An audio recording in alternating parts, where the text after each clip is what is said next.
মৰমৰ ছাত্ৰ ছাত্ৰীসকল, এতিয়া লৈ আহিছো তোমালোকৰ ক্লাছ 9ৰ সোশিয়েল সায়েন্সৰ কিছুমান কমন লং কুৱেশ্যন।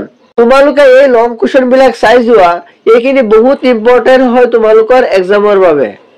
এই লং কুৱেশ্যন বিলাক তোমালোকে ভালদৰে শিকি যাবা। ইয়াত দুটা মাত্ৰ কুৱেশ্যন পেপাৰ আনিছো। তোমালোকে এনেকুৱা ধৰণৰ ভিডিঅ' পাবলৈ আমাৰ চেনেলটো সাবস্ক্ৰাইব কৰি দিবা। যিমান পাৰো তোমালোকৰ এক্সামৰ বাবে হেল্প কৰি যাম। তেনেহলে তোমালোকে কুৱেশ্যন বিলাক চাই থাকা।